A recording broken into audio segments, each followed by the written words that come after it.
प्यारी सात संगत जी, प्रेम से बोलिए धन निरंकार जी। सात संगत जी, आज जो साखी मैं आपको सुनाने जा रही हूँ वो है दिए का अंधकार। एक गृहिणी रोजाना दलान में दिया जलाया करती थी। एक दिन जब वह दिया जलाकर जाने लगी तो अनायास ही दिया बोल उठा, मातेश्वरी, मैं रोजाना तुम्हारे दलान का अंधकार हरता हूँ, लेकिन मेरे अपने नीचे सदा अंधेरा छाया रहता है। तुम दलान का अंधेरा दूर करने के लिए चिंतित रहती हो, इसलिए शाम ढलते ही मुझे दलान में जला देती हो। किसी दिन मेरे नीचे का अंधेरा भी दूर कर दो। गृहिणी ने दिए की बात को सुना, उसे आश्वासन दिया और घर के अंदर चली गई। वहां उसने आटे का एक और दिया बनाया, फिर उसे जलाकर पहले वाले दिए के करीब ले जाकर रख दिया। गृहिणी को एक अन्य दिया अपने पास रखते हुए देखकर पहले वाला दिया बोला, मातेश्वरी, मैंने तो तुमसे अपने नीचे का अंधकार दूर करने को कहा था, इसे हरने का भी तो कोई उपाय करो। गृहिणी ने मुस्कुराते हुए कहा, आप नीचे अब झांक कर देखो, वहां अब अंधेरा नहीं है बल्कि प्रकाश है।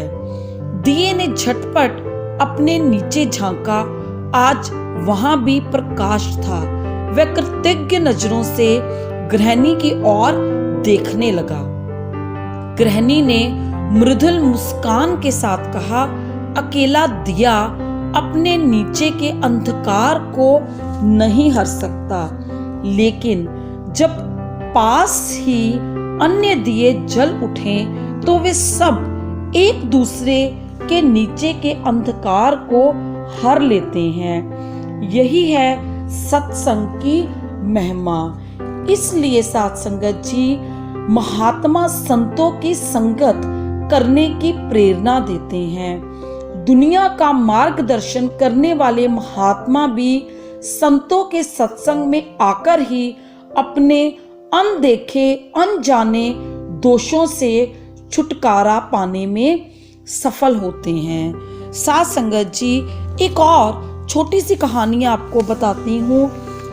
अर्जुन जी श्री कृष्ण जी से बोले, केशव, जब मृत्यु सभी को होनी है, सभी को मृत्यु आनी ही है, तो हम सत्संग सेवा सिमरन क्यों करें? जो इंसान मौज मस्ती करता है, मृत्यु तो उसकी भी होगी। तो श्री कृष्ण जी ने अर्जुन से कहा, हे पार्थ, बिल्ली जब चूहे को पकड़ती है तो दांतों से पकड़कर उसे मारकर खा जाती है, लेकिन उन्हीं दांतों से जब अपने बच्चों को पकड़ती है तो उन्हें मारती नहीं, बहुत ही नाजुक तरीके से एक जगह से दूसरी जगह पहुंचा देती है।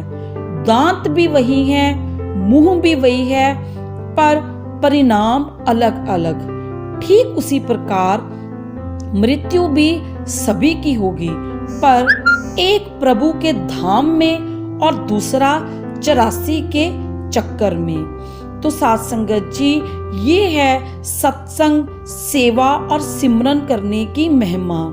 जो मानव सत्संग सेवा और सिमरन में अपनी जिंदगी व्यतीत करता है, वो सीधा प्रभु के धाम में जाता है और प्रभु वहां उसे अपने बच्चों की तरह पालते हैं, उनका ध्यान रखते हैं।